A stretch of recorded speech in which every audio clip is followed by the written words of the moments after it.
ठीक है, तो सभी को नमस्कार। जैसे कि आप लोग जानते हैं, हम आपको कक्षा 12 की फिजिक्स करवा रहे हैं, और यदि आप लोग जानते होंगे, हमारा अभी पिछला चैप्टर समाप्त हो चुका है और ये अब आपका दूसरा चैप्टर स्टार्ट होता है, जिसका नाम है, आप लोग चैप्टर का नाम डालिए। चैप्टर नंबर 2 है आपके पास में, स्थिर वैद्युत विभव तथा धारिता, इलेक्ट्रोस्टैटिक पोटेंशियल एंड कैपेसिटेंस। ये इसका नाम अंग्रेजी में है। ठीक है, अंग्रेजी तो उसका ये है कि आपको बस शब्दों का पता होना चाहिए कि आखिरकार अंग्रेजी में बोलते क्या है। ठीक है, और जैसे कि मैं हमेशा से कहता हूँ कि जब भी आप कोई चैप्टर पढ़े, तो सबसे पहले आपको उस चैप्टर का मतलब पता होना जरूरी है कि चैप्टर में पढ़ेंगे क्या।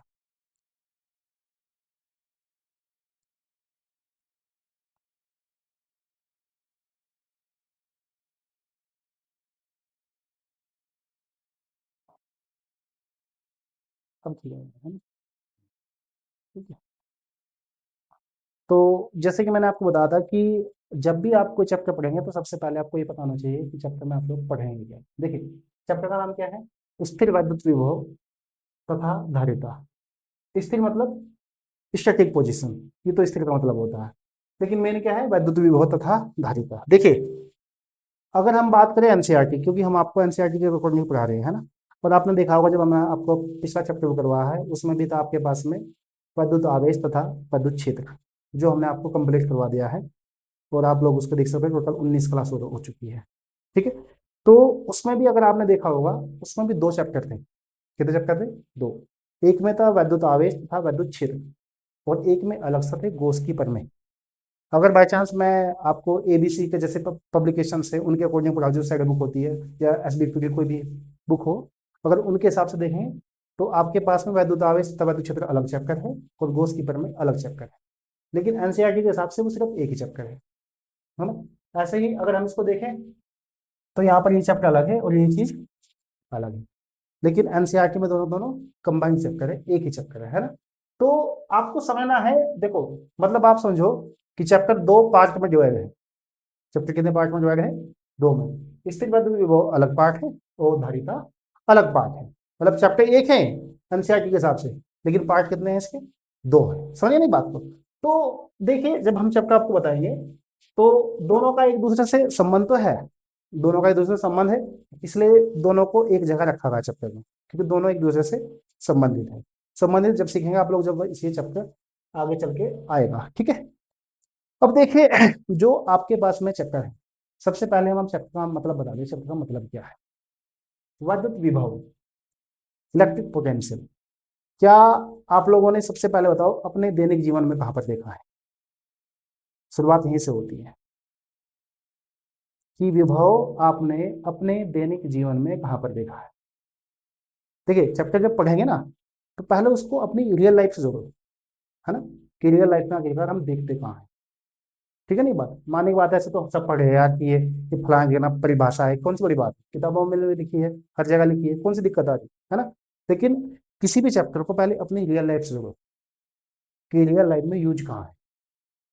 स्थिर वैद्युत विभव, वैद्युत इलेक्ट्रिक पोटेंशियल कहाँ यूज है, जानते हैं? अगर आप जानते हैं तो बताइए मुझे थोड़ा बहुत, और अगर नहीं जानते हैं तो फिर मैं बताता हूँ। मैं बताऊँ? चलिए, अच्छा, कोई बात नहीं, मैं बताता हूँ, है ना। देखिए, विभव, अंग्रेजी में इसको पोटेंशियल बोलते हैं, लेकिन बस थोड़ी सी इत्तेफाक की बात यह है कि हम भारतीयों की बड़ी समस्या है कि हम कुछ शब्द ना अंग्रेजी के जानते हैं, उनको हिंदी में क्या बोलते हैं हमें पता ही नहीं होता है। बड़ी दिक्कत है हमारी, ये हम भारतीयों की बहुत बड़ी समस्या है।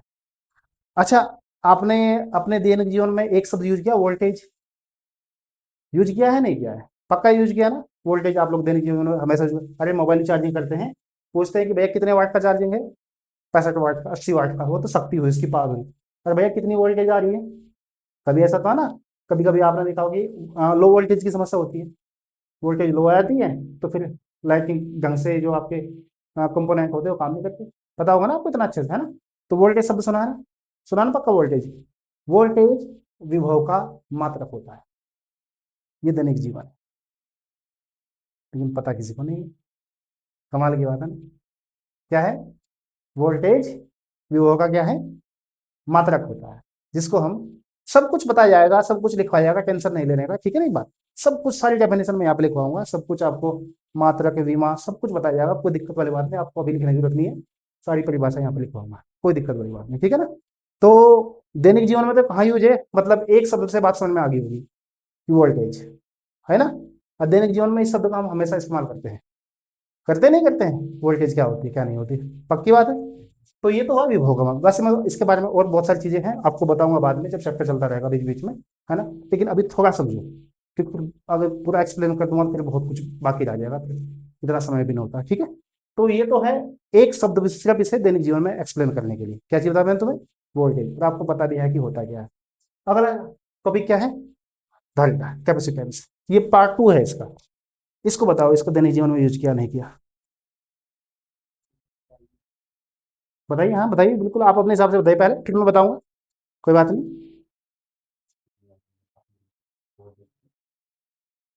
अच्छा, ये तो चलो इसके मतलब से पता है। वैसे धारिता का अगर हम लोग पीछे जाए, थोड़ा फ्लैशबैक में जाए, जब हमने कक्षा 10 में गणित पढ़ा था तो वहां भी धारिता शब्द आता है। वहां तो चीज आई थी आयतन, धारिता का मतलब आयतन होता था। समझे ना बात को? अगर आप लोग थोड़ा फ्लैशबैक में जाएंगे ना, गणित आपने पढ़ा होगा, सीधी सी बात है, गणित में वहां पे कहीं पर जो है ना, किसी सवाल में ऐसा भी पूछा होगा कि इसकी धारिता ज्ञात कीजिए, और वहां पर आप थोड़ा कंफ्यूज हो गए होंगे, यार आयतन तो पूछा, धारिता पूछ लिया, है ना? वो धारिता असल में आयतन ही होती थी वहां पर, वो तो मैथ की भाषा है। वैसे यहाँ पर भी आयतन, लेकिन यहाँ पे बात जब इलेक्ट्रिक की आ रही है तो कुछ मतलब थोड़ा अलग तो होगा ही, है ना? चीज धारिता से संबंधित है, लेकिन थोड़ा सा मतलब क्या है, अलग है। तो दैनिक जीवन में कहाँ पर है कैपेसिटेंस? वो कहाँ पर है, वो बताइए सबसे पहले, बताइए कहीं पर यूज किया तो बताओ, नहीं तो फिर मैं बताऊंगा अपने आप कि कहाँ पर है कहाँ पर नहीं है, बताइए।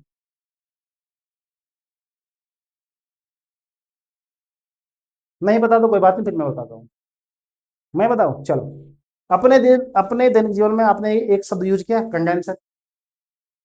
कंडेंसर, पंखे का जो कंडेंसर होता है लगा हुआ, शब्द यूज किया है कंडेंसर, पक्का? वो कैपेसिटर होता है। वो क्या होता है फिजिक्स की भाषा में? कैपेसिटर, संधारित्र। और संधारित्र जितना आवेश अपने अंदर लेता है, वो धारिता होती है बात समझ? ये दैनिक जीवन है बात समझ? पंखा सब सबके घर में होगा, ऐसी बात नहीं है। हो सकता है कि यहाँ पे ज्यादा ठंडा मौसम है तो चिपकनी पड़ती है, वो अलग चीज है, लेकिन घर में सबके है ना, वो देखा हो ना, एक इस टाइप का बेलनाकार का, बेलनाकार होता है, व्हाइट कलर का होता है, बेलनाकार होता है, आपने देखा होगा, ऐसी बात नहीं है।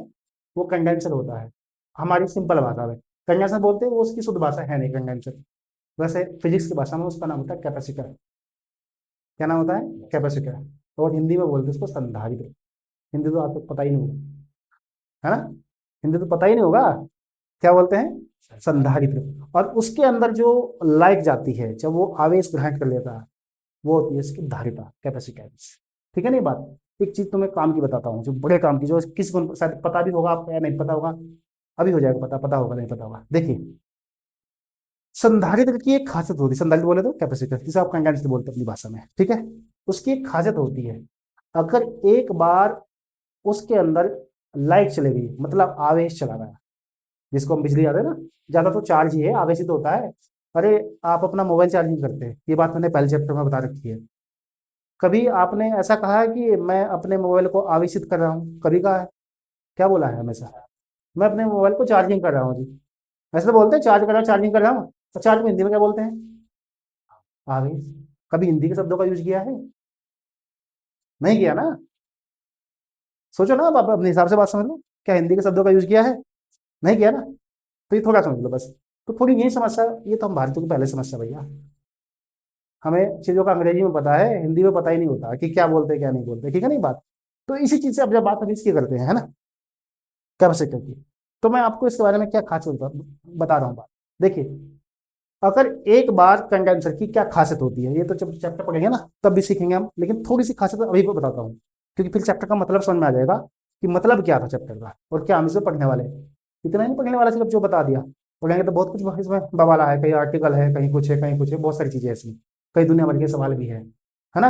लेकिन बस थोड़ा मतलब समझ में आ जाएगी है क्या, तो चीजें आसान हो जाती है कि हम पढ़े क्या रहे हैं, है ना।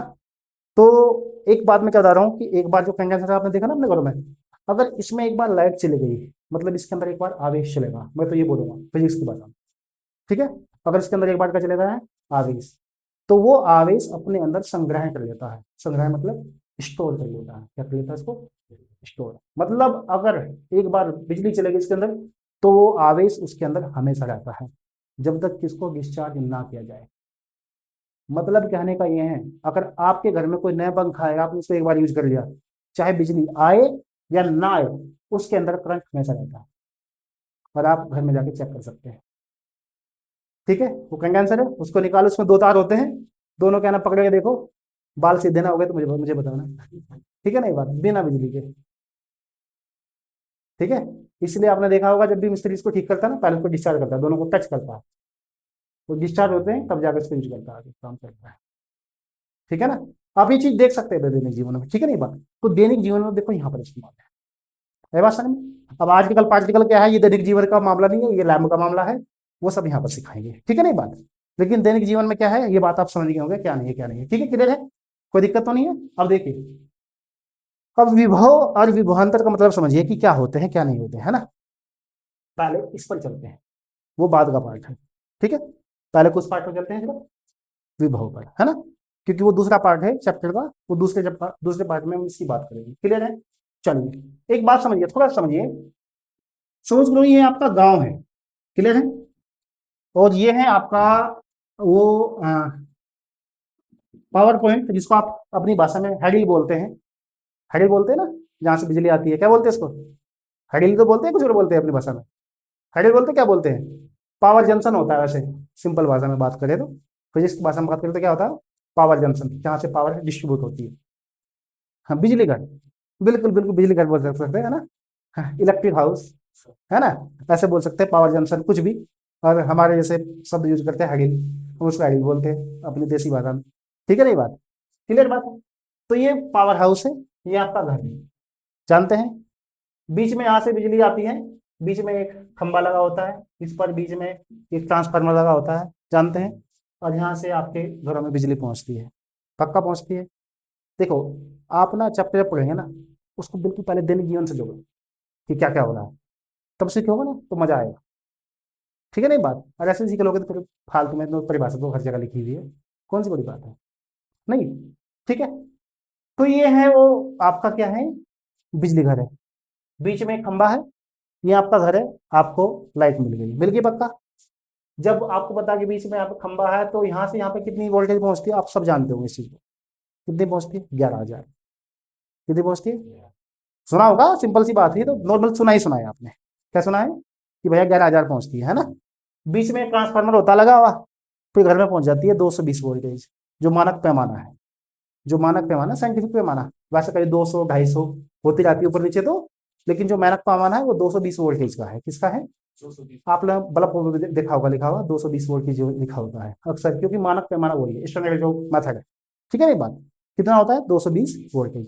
तो ये जो ट्रांसफार्मर है, ये काम क्या करता है, ये काम करता है, बिजली को जो उसकी हाई वोल्टेज थी, जो 11,000 वोल्ट थी, उसको कितने में बदल देता है, 220 वोल्टेज में, है ना। इसका नाम होता है अपचय ट्रांसफार्मर, स्टेप डाउन। ठीक है ना ये बात, ये पढ़ेंगे आप चैप्टर नंबर 7 में, 7 में नहीं, इसके अकॉर्डिंग तो छठवां चैप्टर है। ठीक है, एनसीईआरटी के हिसाब से कौन सा चैप्टर है, छठवां चैप्टर है। इसके बारे में पढ़ेंगे, किसके बारे में, ट्रांसफार्मर के बारे में, पक्का। अच्छा, दो बातें, ये वायर है, सपोज कीजिए कि यहाँ से 11,000 वोल्ट आई थी, कितनी वोल्टेज आई थी यहाँ से, ये आई थी आपकी पावर हाउस से, ये ट्रांसफार्मर है। क्या यहाँ पर भी पूरी 11,000 वोल्टेज ही होती है, हाँ कि ना, है, नहीं होती है पूरी, पूरी 11। अगर बाई चांस ये आपका कुछ 1 किलोमीटर से लाइट आ रही है, 2 किलोमीटर से आ रही है, हो सकता है, इतने से तो आती है, नॉर्मल सी बात है ना, आती है इतने दूर से, सबको पता है, ज्यादा भी डिस्टेंस जाती है, ये प्योर क्या नाम 11,000 वोल्टेज नहीं होती, ये 10 20 या 50 100 वोल्टेज कम रहती है। कितनी बोला मैंने आपको, 10 20 या 50 100 वोल्टेज क्या रहती है, कम रहती है। यहाँ से भले 11,000 वोल्टेज चली थी हो, लेकिन हो सकता है कि यहाँ पर 10,500 वोल्टेज हो, 10,750 हो, 10,900 हो, लेकिन कम रहती है थोड़ी बहुत, क्यों रहती है, इसका मेन कारण है कि जो ये वायर है ना, वायर जो तार होते हैं, इनका अपना खुद का रेजिस्टेंस होता है। खुद का क्या होता है इनका अपना रेजिस्टेंस, बोले तो प्रतिरोध क्या होता है, प्रतिरोध का काम क्या था, धारा के मार्ग में रुकावट पैदा करना। ठीक है, अगले चैप्टर में आएगा, जो अगला चैप्टर है ना उसमें आएगा, टेंशन नहीं लेने का, ठीक है। अगले चैप्टर में मिलेगा पढ़ने के लिए सब कुछ डिटेल में, ठीक है, कोई दिक्कत वाली बात नहीं है ना। तो इतना आप समझ लो कि यहाँ पर अगर 11,000 वोल्टेज चली तो यहाँ पर 11,000 वोल्टेज नहीं होती है, कुछ कम होती है, वो किसकी वजह से होती है, रेजिस्टेंस की वजह से। आप इस चीज को दैनिक जीवन में ऐसे समझ सकते हैं। सपोज कीजिए तालाब है, ये क्या है, तालाब है, और इस तालाब में, तालाब तो जानते हैं ना सभी, पक्का, जिसको आप ताल बोलते हैं, सिंपल, यहाँ पे ताल बोल देते हैं, हमारे उधर तालाब बोलते हैं, ठीक है, तालाब जानते हैं, क्लियर बात है। सपोज कीजिए कि तालाब बहुत बड़ा है और बिजली का तार टूटकर इस हिस्से में गिर गया, गिर गया, पक्का, तो करंट क्या इस हिस्से में भी आएगा, अगर बहुत बड़ा तालाब है तो आएगा कि नहीं आएगा, सोच क्या था, पानी का खुद का अपना रेजिस्टेंस है, वो भी धारा के मार्ग में क्या करेगा, रुकावट पैदा करेगा। तो भले ही ये 11,000 वोल्टेज का था, यहाँ पे 11,000 वोल्ट होगा इसके आसपास, लेकिन यहाँ होते थे, यहाँ पर 10 रह जाएगी, यहाँ पर 9 रह जाएगी, यहाँ पे 5, यहाँ पे 4, और हो सकता है जब बहुत दूर है तो वहां पर 0 ही हो जाए। अगर ऐसा होता ना कि हर जगह वोल्टेज सेम रहती, तो पता है क्या होता तब, तब तो भैया ये जो आपकी अलकनंदा नदी है ना, तार को पीटता चमोली में करंट आ रहा होता हरिद्वार में, आ रही नहीं बात समझ में, कुछ समझे कुछ क्या बोला हूं मैं, समझे क्या बोला मैंने तुम्हें, नहीं समझते इस चीज को, कि तार टूटता कहाँ पे, चमोली में, और करंट कहाँ पे आ रहा था, तो ऐसा होता, नहीं होना था ऐसा, कैसा होता दैनिक जीवन में, नहीं होता ना, वो एक निश्चित दायरे में रहता है ना करंट, समझे नहीं बात को, वो किसकी वजह से रहता है, रेजिस्टेंस की वजह से वो काम करता है, रेजिस्टेंस जिसको, वो वोल्टेज को कम करता है, क्लियर बात है। चलिए, इतनी बात आप समझ चुके हैं क्या है। अब देखिए मैं क्या बताता हूँ, कि मैंने बताया कि यहाँ पर तो है 11,000, और सपोज कीजिए यहाँ पर है 10,900, कितनी है, 10,900 वोल्टेज है ना, इस बिंदु के इस बिंदु के बीच, अगर हम किसी एक पॉइंट की बात करेंगे, किसी किसकी बात करेंगे, सिर्फ एक बिंदु की बात करेंगे, एक बिंदु पर वोल्टेज नापेंगे, तो वो होता है विभव, वो क्या होता है, विभव, समझ गए बात को क्या बोला हूँ। अगर सिर्फ एक बिंदु पर वोल्टेज नापते हैं तो वो क्या होता है, विभव। अगर इन दोनों बिंदुओं के बीच का अंतर निकालेंगे, जैसे कि इस पर 11,000 है, इस पर 10,900 है, तो अंतर कितने का, 100 वोल्टेज का, ये होता है विभवांतर। आई बात समझ में, दोनों शब्दों का मतलब समझ लिया, कि अगर सिर्फ एक पॉइंट को निकालेंगे तो वो क्या होता है, विभव होता है। अगर किन्हीं दो बिंदुओं के विभव का, उनका डिफरेंस निकालेंगे, कितना डिफरेंस आया, तो वो क्या होता है, विभवांतर। दोनों शब्दों का फर्क है, ये चीज आपने कक्षा 10 में पढ़ी है, पर हो सकता है कि इतनी डिटेल में नहीं बताई गई है, चीजें होती है, क्योंकि कई कारण हैं, कुछ टीचर भी बताने में लापरवाही कर जाते हैं, कुछ सोचते हैं चलो डेफिनेशन तो पढ़नी है, उठा के वहां पे लिख देना, बात खत्म, ओम का नियम तो पढ़ाई होगा वहां पे, पढ़ा हो गया ना कक्षा 10 में ओम का नियम, था ना, वी बराबर आई आर, पक्का था, ऐसी बात नहीं आर के बारे में आपको पढ़ने को होगा, प्रतिरोधों का सरणी क्रम समांतर क्रम तो थे ही, बस ये अलग बात है कि ढंग से पढ़े नहीं पढ़े वो दूसरी बात है, लेकिन थी चीजें, चीजें वास्तव में थी, पता है ना आपको, क्लियर है। तो दो शब्दों का मतलब समझिए, क्या क्या बताया मैंने आपको, अगर एक पॉइंट की बात करें तो विभव है, अगर बाई चांस दो पॉइंट के बीच का विभव का अंतर निकाले तो वो क्या है, तो पहला पार्ट में यही पढ़ने के लिए है, विभव और विभव, क्लियर बात, ठीक है। चलिए अब आगे बढ़ लीजिए आप, क्लियर है। तो ये तो सिर्फ चैप्टर के बारे में समझा कि चैप्टर में है क्या और क्या नहीं है, बाकी देखो चैप्टर बहुत बड़ा है, 19 मिनट का लेक्चर हो चुका है खाली समझाने समझाने में, है, कोई नहीं, लेकिन बताना जरूरी था कि होता क्या है क्या नहीं है, ठीक है। चलिए अब पहले आगे डाल लीजिए वैद्युत विभव,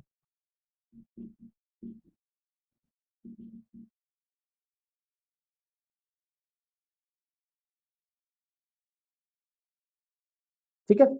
तो सिंपल भाषा में विभव मैंने आपको क्या बताया है, कि एक खंभे से दूसरी जगह लाइट जा रही है, तो मेन तो ये क्या बताता है, आवेश की प्रवाह की दिशा, कि आवेश यानी कि बिजली किस दिशा में जा रही है, बिजली किस दिशा में जा रही है, मेन तो इसकी सिंपल परिभाषा तो ये है, फिर फॉर्मूले के बेस पे क्या होगी फिर आपको वो समझाएंगे, ठीक है। तो पहला तो सिंपल आप लोग इसकी डेफिनेशन लिखो, ठीक है, खड़े डाल लीजिए, वैद्युत विभव, तो लिखिए यह वैद्युत का एक ऐसा गुण है, का एक ऐसा गुण है जो आवेश के प्रवाह की दिशा को निर्धारित करता है। ये तो हुई इसकी सिंपल सी परिभाषा। ठीक है, ये क्या हुई इसकी सिंपल सी डेफिनेशन। ठीक है, सिंपल सी परिभाषा। क्लियर है। अब हम बताएंगे वैद्युत विभव और विभवांतर, दोनों चीजें एक साथ बताई जाएगी। वैद्युत विभव तथा विभवांतर आप लोग हरे डाल दीजिए। ठीक है, वैद्युत विभव तथा, अब इसको हम आपको बताएंगे फॉर्मूले के बेस पे कि होता क्या है। ठीक है, और इसको अंग्रेजी में क्या बोलेंगे, इलेक्ट्रिक पोटेंशियल एंड, ये क्या होगा, पोटेंशियल डिफरेंस। क्या होगा,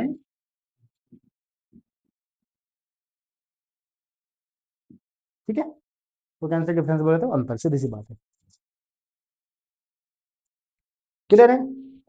चलिए, अब हम इसको डेफिनेशन लिखना बहुत आसान तरीके से समझेंगे। क्लियर है। यदि आप लोग दो ने पिछला चैप्टर पढ़ा होगा ध्यान से, तो उसमें ध्यान दीजिए, ये आवेश होता है और ये है इसके चारों ओर विद्युत क्षेत्र। क्या था इसके चारों ओर, ये सब आपको पहले चैप्टर में है, कोई दिक्कत नहीं। पहले चैप्टर में इसके बारे में पूरी डिटेल से बताया गया है, कोई दिक्कत नहीं। ठीक है, क्लियर है। ये सपोज कीजिए बिंदुओं पर कोई आवेश है प्लस का क्यू। क्या है, प्लस का क्यू। क्लियर है। एक हमारे पास में टेस्ट चार्ज है, टेस्ट चार्ज को हमने पिछले चैप्टर में बता रखा है, क्या बोलते हैं, प्लस प्लस क्यू जीरो। क्या बोलते हैं, क्यू नॉट, जो भी आपको अच्छा लगता है वो बोल दीजिए। मैं क्यू जीरो बोलता हूँ उसको, आप क्यू नॉट बोलो, क्यू जीरो, क्यू जीरो बोलो, कुछ आपकी इच्छा है, कोई दिक्कत नहीं। मैं क्या बोलता हूँ उसको, क्यू जीरो, आप कुछ बोलो।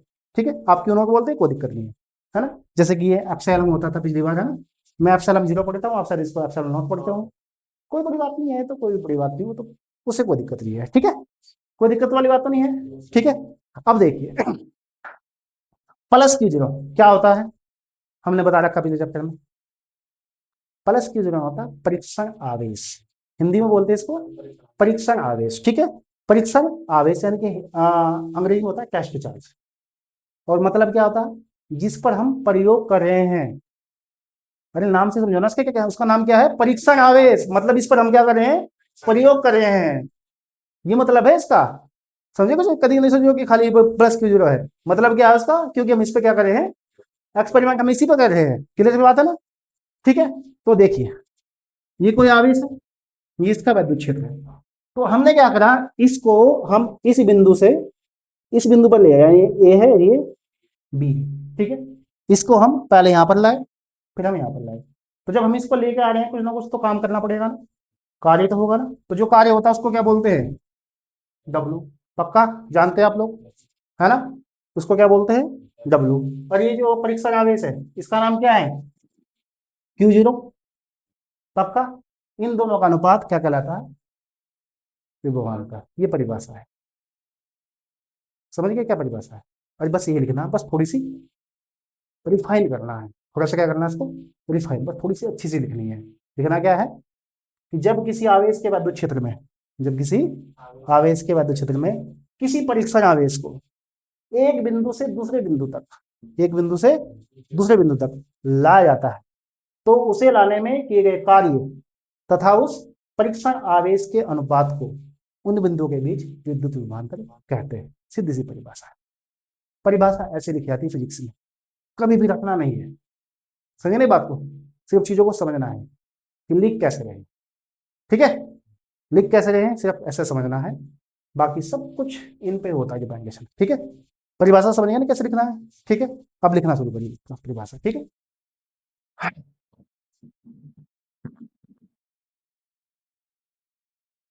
चलिए देखिए, जब किसी आवेश के विद्युत क्षेत्र में किसी परीक्षण आवेश को लाया जाता है, तो उसे लाने में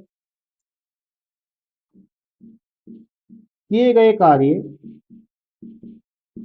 तथा उस परीक्षण आवेश के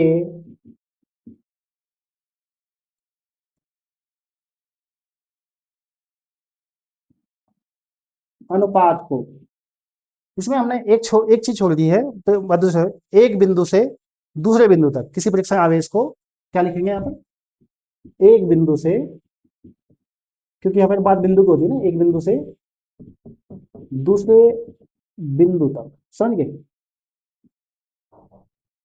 अनुपात को उन बिंदुओं के बीच, उन बिंदुओं के बीच वैद्युत विभवांतर कहते हैं। ठीक है, क्या कहते हैं, वैद्युत विभवांतर कहते हैं। और आगे इसमें एक चीज और लिखना, इसे डेल्टा वी से परिदर्शित करते हैं, किससे करते हैं, डेल्टा वी से। ठीक है, और ध्यान दीजिए,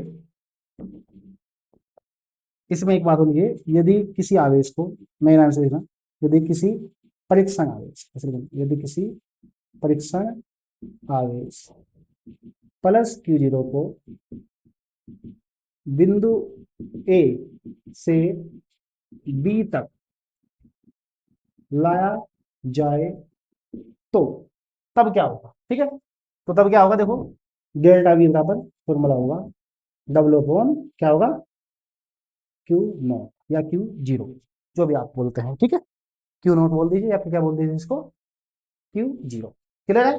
अब देखो, इस चीज को लिखने के और भी तरीके हैं, कैसे कैसे तरीके हैं, हमने इसको ऐसे भी लिख दिया, हम इसको ऐसे भी लिख देते हैं, यहाँ पर जगह नहीं बची, ऊपर का साफ कर दो, ऊपर का तो लिख लिया होगा आपने। ठीक है, चलिए यहाँ पर लिख, जो आपने लिखा है डेल्टा वी बराबर डब्ल्यू अपॉन क्यू जीरो, इसको ऐसे भी लिख सकते हैं, V A minus V B, क्या लिख सकते हैं, V A minus V B. ठीक है, और एक चीज और याद रखना, ये V A minus V B हुआ है ना, तो हमेशा जो घटेगा ना, ज्यादा वोल्टेज में से कम घटाना है, मतलब जो यहाँ से आवेश आता है ना, यहाँ से, अगर ये बी है और ये ए है, समझ गए, तो तब बी में से ए घटेगा। अगर यहाँ पर ए होता शुरू में और बाद में बी होता, तो तब बी में से ए घटता, क्योंकि जितना भी आवेश के पास जाएंगे वोल्टेज उतनी ही बढ़ती जाएगी। जैसे मैंने आपको एग्जांपल बताता अभी, कौन सा था बताता एग्जांपल, तार वाला, तार भैया यहाँ पे गिर गया है, करंट आगे तो थोड़ा भागेगा।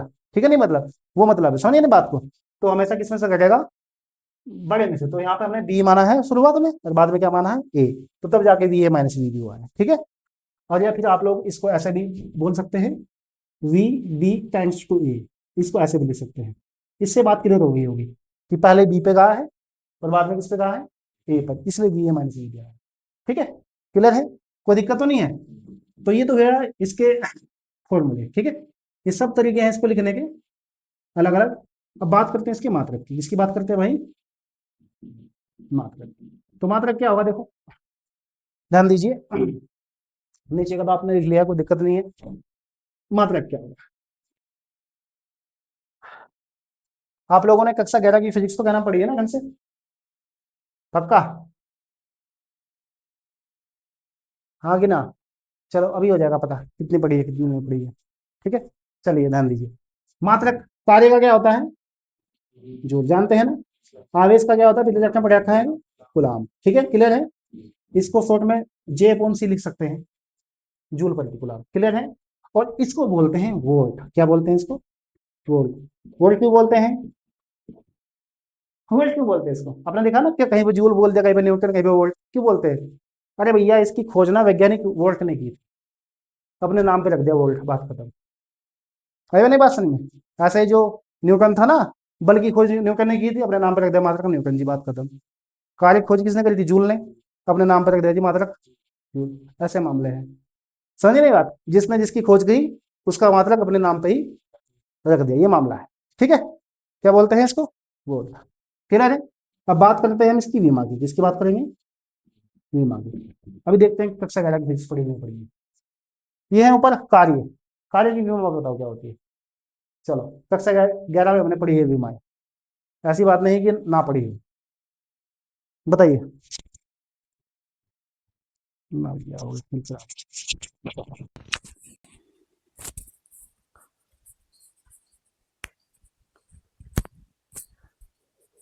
ये इस पर पीली लाइट जो ना कब से जल गई थी, अभी तो हरी जल गई है ना। पीली लाइट कहाँ लग जाएगी, रिकॉर्डिंग होने की आवाज़ नहीं आ रही, मैंने ध्यान नहीं दिया, छोड़ो कोई बात नहीं। अब तो हरी जल रही है ना इसमें, चल देखूँगा बाद में, नहीं आएगा तो फिर बाहर से बोल के तब डाल दूँगा, क्यों सुन रहा है। ठीक है, चलो खैर देखो यहाँ पर है, तो बीमा क्या है बताओ, कार्य की बीमा क्या होती है, नहीं है ना याद चलो कोई बात नहीं, ये होती है एम एल स्क्वायर टी की पावर माइनस 2, याद होगा तो। ठीक है, क्या होती थी, एम एल स्क्वायर टी की पावर माइनस 2, ये कक्षा 11 की फिजिक्स है भाई। ठीक है, कूलाम की क्या है, ये तो पिछले चैप्टर में पढ़ ली होगी, ए की क्या है, ए की क्लियर है। अब ध्यान दीजिए क्या होगा, एम एल स्क्वायर टी की पावर ऊपर जाके क्या हो जाएगी माइनस की 3, और ए की पावर क्या हो जाएगी माइनस की। ठीक है, और एक चीज लिखेंगे हम इसकी राशि, क्या लिखेंगे, राशि कैसी है, ये राशि है अदिश, कैसी राशि है भाई, अदिश। ठीक है, विभव कैसी राशि होती है, अदिश होती है। ठीक है, तो ये था तो आपके विभव के बारे में। ठीक है, सॉरी विभवांतर के बारे में, किसके बारे में था, विभवांतर के। और अब हम आपको बताएंगे विभव के बारे में, किसके बारे में भाई, विभव के बारे में। बाद में बताए, टाइम कितना हो गया।